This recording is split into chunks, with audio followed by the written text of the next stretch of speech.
आदाब, क्या हालचाल है बच्चों, कैसे हो आप लोग। हम लोग आज के सेशन में बुद्धिज़्म और जैनिज़्म के बारे में डिस्कशन करेंगे।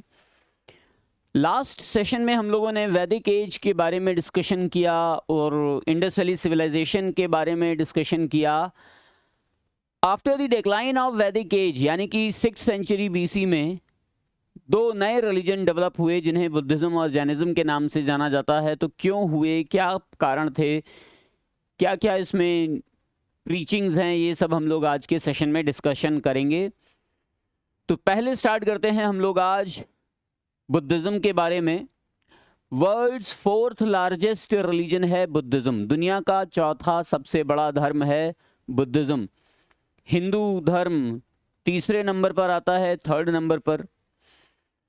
जैनिज़्म जो है, जो बुद्धिज़्म के साथ ही डेवलप हुआ था, वो इतना ज़्यादा एक्सपैंड नहीं हो पाया। उसके पीछे कुछ रीजंस रहे जिनमें बहुत ही ज़्यादा कॉम्प्लेक्स और strict rigid rules and regulations हैं जो जैनिज़्म में फॉलो करने पड़ते हैं, जबकि बुद्धिज़्म में मिडिल पाथ ओरिएंटेशन को हाईलाइट किया गया है, जिसकी वजह से बहुत ज़्यादा लोगों ने बुद्धिज़्म को अडॉप्ट करना स्टार्ट किया और इसका एक्सपेंशन भी बहुत ज़्यादा हुआ, क्योंकि उस समय के 6th सेंचुरी BC इंडिया में जो रूलर्स थे उन्होंने पैट्रनेज दिया बुद्धिज़्म को और जैनिज़्म को इतना पैट्रनेज नहीं मिला। इसके अलावा ऑल ओवर वर्ल्ड इन्होंने मिशनरीज़ भेजे, बुद्धिस्ट मॉन्क्स को भेजा, जिससे पूरे वर्ल्ड में बुद्धिज़्म का एक्सपेंशन हुआ, जबकि जैनिज़्म में ऐसा किसी ने भी नहीं किया। तो इस वजह से बुद्धिज़्म का propagation in respect to Jainism ज़्यादा हुआ। खैर, वो हम लोग बाद में डिस्कशन करेंगे। अभी बुद्धिज़्म के बारे में डिस्कशन करते हैं। तो महात्मा बुद्ध का मतलब होता है दी एनलाइटेंड वन, बहुत ही ज्ञानवान व्यक्ति। 563 BC में कपिल वस्तु के लुम्बिनी वन में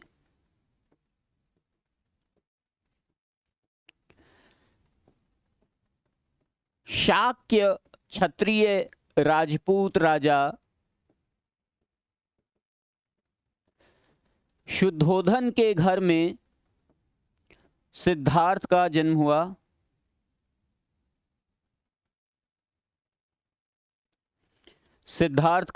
इनकी माता का नाम था महामाया।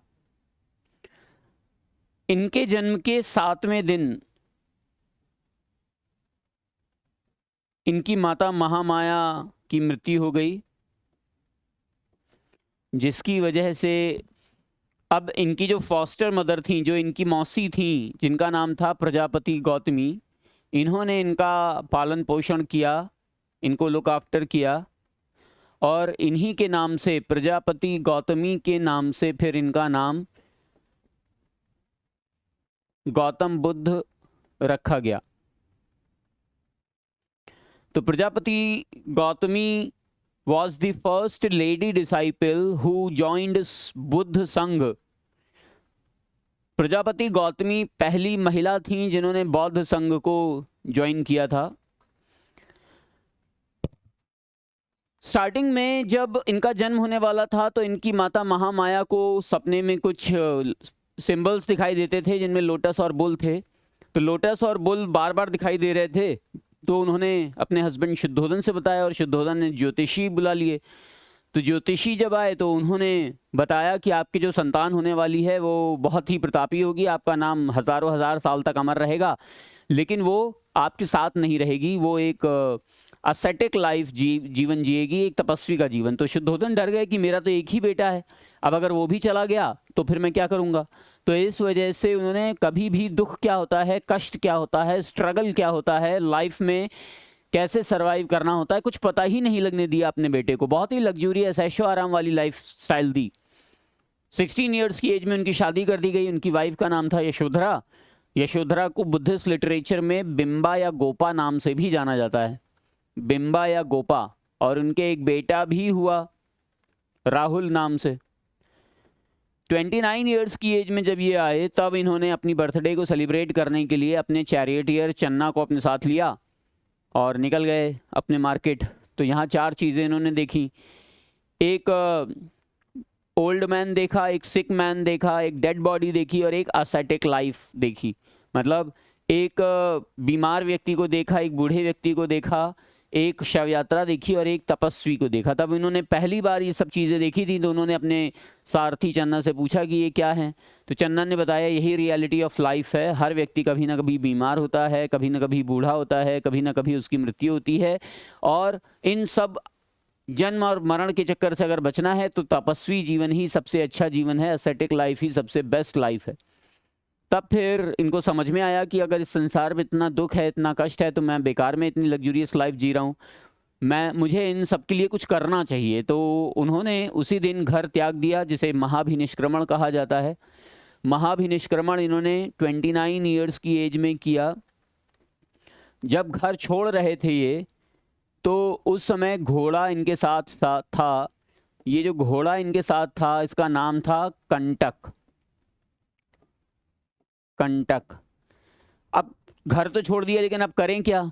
तब फिर जंगलों में घूम रहे थे, भटक रहे थे, उधर उधर परेशान हो रहे थे। तब इनको रास्ते में 2 पर्सन मिले, एक का नाम था अलारा कलामा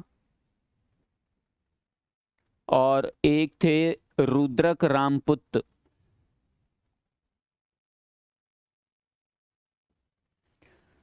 रुद्रक रामपुत।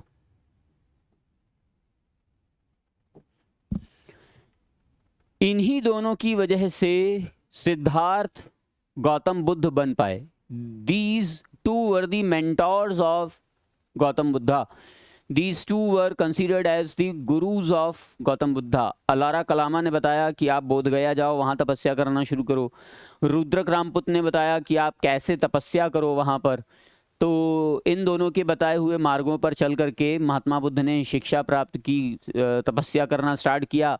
बोध गया बिहार में जाकर के, बोध गया में इन्होंने निरंजना नदी के किनारे, निरंजना नदी के किनारे,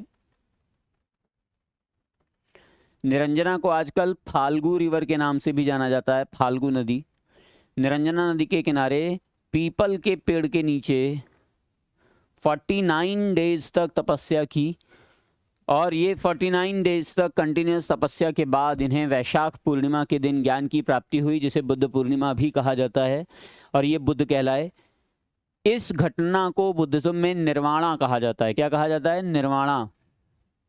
तो निर्वाण एक ऐसा वर्ड है जो बुद्धिज्म में भी यूज़ किया जाता है और जैनिज्म में भी यूज़ किया जाता है। निर्वाण को बुद्धिज्म में कहते हैं ज्ञान की प्राप्ति होना, एनलाइटनमेंट होना, महाबोधि होना, जबकि जैनिज्म में निर्वाण का अर्थ होता है मृत्यु होना, मोक्ष होना। तो ये दोनों अलग अलग धर्मों में निर्वाण शब्द का मतलब अलग अलग है। खैर, अब जब इनको ज्ञान की प्राप्ति हुई, तब ये लोगों को ज्ञान देने लगे और पहला प्रवचन इन्होंने बनारस के पास सारनाथ में दिया। सारनाथ में उन्होंने 5 ब्राह्मणों को संघ में शामिल किया। इसे धर्म चक्र प्रवर्तन के नाम से जाना जाता है। टर्निंग ऑफ व्हील से रिप्रेजेंट करते हैं इसे। इन्होंने सबसे ज़्यादा अपने उपदेश श्रावस्ती में दिए।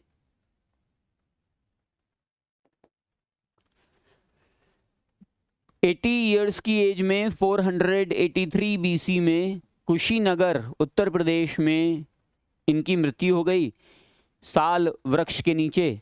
इस घटना को महापरिनिर्वाण के नाम से जाना जाता है, महापरिनिर्वाण। तो ये हम लोगों ने पूरा बुद्धिज्म का, महात्मा बुद्ध का जीवन दर्शन देखा। महात्मा बुद्ध ने जो शिक्षाएं दी उनके बारे में हम लोग डिस्कशन कर लेते हैं। इसे 4 आर्य सत्य कहा जाता है, 4 नोबल ट्रुथ। ये हैं दुख, दुख समुद्र, दुख निरोध और दुख निरोध गामिनी प्रतिपदा। तो इन्होंने कहा इस संसार में सभी दुखी हैं, there is sorrow in this universe. अब सेकंड था दुख समुद्र। दुख समुद्र में इन्होंने कहा कॉज ऑफ सॉरो, दुख का कारण, दुख का कारण, कॉज ऑफ सॉरो, ये दुख समुद्र कहलाता है। अब इन्होंने दुख का कारण बताया इच्छाएं, यानी कि तृष्णाएं, यानी कि डिजायर्स। दुख समुद्र में इन्होंने डिजायर्स के बारे में बताया, इच्छाओं के, तृष्णाओं के बारे में बताया। अब इन्होंने ये कहा कि अगर दुखी नहीं रहना है तो हमें इच्छाओं का त्याग करना होगा, हमें डिजायर्स को छोड़ना होगा, तभी हम एक अच्छा सुखी जीवन जी सकते हैं। तो इन्होंने तीसरा आर्य सत्य दिया, 3rd आर्य सत्य, 3rd नोबल ट्रूथ, जिसे दुख निरोध कहा जाता है। हम लोग जिंदा क्यों हैं? हम लोग जीवित इसी वजह से हैं कि हमारी कुछ ना कुछ इच्छाएं हैं, हमारे कुछ ना कुछ लक्ष्य हैं, कुछ टारगेट हैं जो हमें अचीव करने हैं। ये इच्छा अगर पूरी नहीं होती है तो दुख होता है। सभी व्यक्ति किसी न किसी इच्छा की वजह से ही जीवन जीते हैं। तो महात्मा बुद्ध ने ये कहा कि अच्छा ठीक है, आप अपनी इच्छाओं का त्याग नहीं कर पा रहे हो, तो चलिए ऐसा करते हैं, हम एक बीच का रास्ता निकालते हैं। हम ना तो ज़्यादा एक्सट्रीम पर जाकर के एक्शन लेते हैं, ना ज़्यादा लो पर जाकर के सोचते हैं, हम बीच में रह करके ये काम करते हैं। तब उन्होंने मिडिल पाथ ओरिएंटेशन का कॉन्सेप्ट डेवलप किया, मध्यम मार्गी प्रतिपदा के बारे में बताया। इसमें इन्होंने 8 कैरेक्टरिस्टिक फीचर्स दिए जिन्हें अष्टांगिक मार्ग के नाम से जाना जाता है। संस्कृत में इसे अष्टांगिक मार्ग कहते हैं, इंग्लिश में इसे 8 फोल्ड पाथ कहा जाता है। 8 फोल्ड पाथ। पाली भाषा में बुद्धिज्म का डेवलपमेंट हुआ था। पाली लैंग्वेज में इस अष्टांगिक मार्ग को अथंगमग्ग कहते हैं। अथंगमग्ग पाली लैंग्वेज में। ज़्यादातर बुद्धिस्ट लैंग्वेज का लिटरेचर जो है पाली लैंग्वेज में है। जितने भी यूपीएससी एस्पायरेंट्स होते हैं वो अपने ऑप्शनल सब्जेक्ट के लिए पाली लैंग्वेज भी प्रेफर करते हैं। 8 फोल्ड पाथ, अष्टांगिक मार्ग में जो 8 फोल्ड पाथ हैं उनमें right view, right intention, right speech, right action, right livelihood, right mindfulness, right effort और राइट कंसंट्रेशन, ये 8 तरीके बताए गए हैं जिनके थ्रू आप अगर इनका पालन करते हो तो कभी दुख नहीं होगा और आप अच्छे से अपना जीवन जी पाओगे। तो ये अष्टांगिक मार्ग प्रत्युत समुत्पाद के नाम से भी जाना जाता है। इसे एक और नाम से जानते हैं, प्रत्युत समुत्पाद।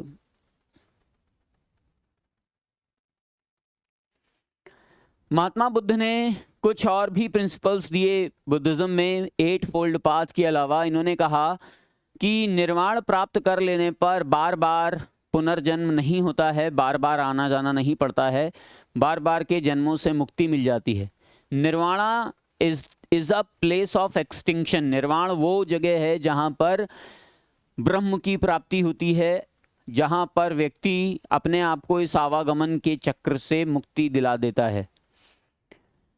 इन्होंने बताया कि निर्वाण में व्यक्ति इस ब्रह्मांड के साथ एकात्म कर लेता है, आत्मसात हो जाता है। उन्होंने जाति प्रथा का विरोध किया, उन्होंने वर्ण सिस्टम को रिजेक्ट किया। उन्होंने कहा कि सभी व्यक्ति समान हैं, कोई अमीर कोई गरीब नहीं है, कोई ब्राह्मण कोई क्षत्रिय कोई ऐसे वर्ण नहीं है, बर्थ का कोई स्टेटस नहीं होता। हाँ, इसीलिए सभी व्यक्ति को ईश्वर ने समान बनाया है, तो आप सभी लोगों को समानता के साथ जीवन जीना चाहिए। तो ये कुछ आइडियल्स थे महात्मा बुद्ध के। महात्मा बुद्ध ने कहा कि आत्मा अमर नहीं है, आत्मा भी समाप्त हो जाती है। तो ये कुछ आइडियल्स थे महात्मा बुद्ध के। महात्मा बुद्ध की शिक्षाओं को उनके शिष्यों ने लिटरेचर में लिखा, जिसे त्रिपिटक कहा जाता है। 3 पिटक लिखे गए, 3 पिटक्स, सुत्त पिटक, विनय पिटक और अभिधम्म पिटक। तो सुत्त पिटक में महात्मा बुद्ध की मेन टीचिंग्स को लिखा गया है। महात्मा बुद्ध ने जो जो शिक्षाएं दी वो सुत्त पिटक में लिखा। विनय पिटक में बौद्ध धर्म के कुछ रूल्स हैं, डिसिप्लिन्स हैं, उनको लिखा गया। और अभिधम्म पिटक में फिलोसॉफिकल थॉट्स ऑफ बुद्धिज्म को मेंशन किया गया है। सुत्त पिटक, विनय पिटक और अभिधम्म पिटक। विनय पिटक के राइटर थे उपाली और सुत्त पिटक के राइटर थे आनंद। आनंद और Upali were the disciples of Mahatma Buddha, जबकि अभिधम्म पिटक के राइटर माने जाते हैं Moggaliputra Tissa.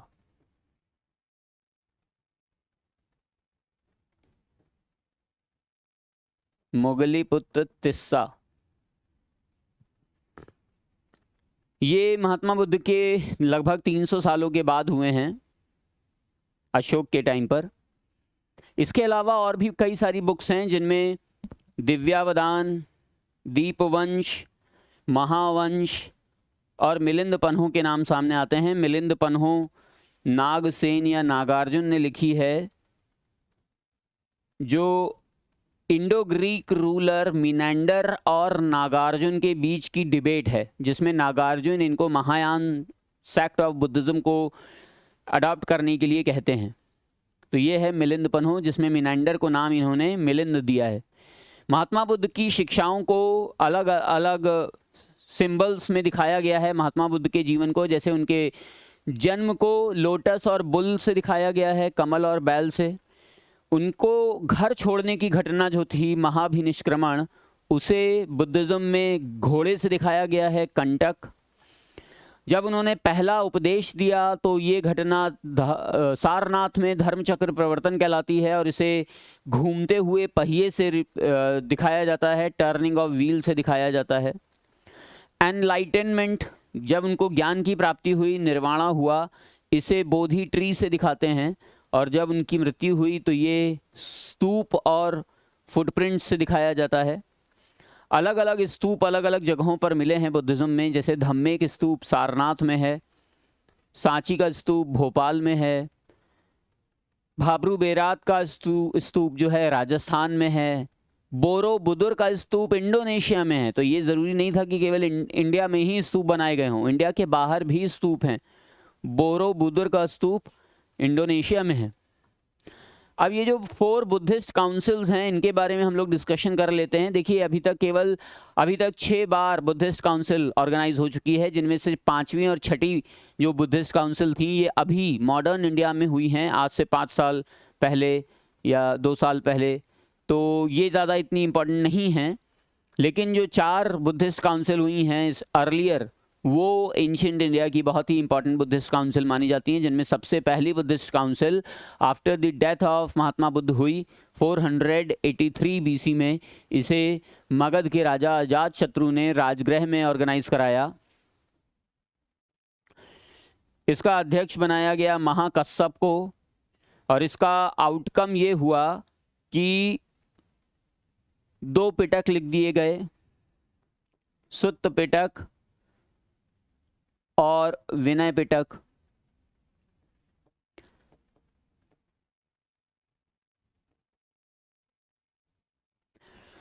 Second Buddhist council first के 100 ईयर्स के बाद 383 BC में ऑर्गेनाइज की गई वैशाली में। उस समय कालाशोक नाम का शिशुनाग डायनेस्टी का रूलर रूल कर रहा था। उसने सब्बकामी को उसका चेयरमैन बनाया।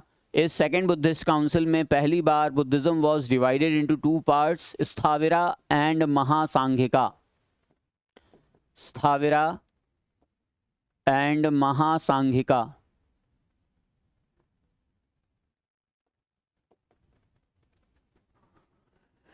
थर्ड बुद्धिस्ट काउंसिल 250 BC के आसपास होती है, अशोक के टाइम पर। पाटलिपुत्र में इसे ऑर्गेनाइज कराया जाता है। अशोक इसका चेयरमैन बनवाता है मोगलीपुत्र तिस्सा को, और इसमें तीसरा पिटक अभिधम्म पिटक लिख दिया जाता है। फोर्थ पिटक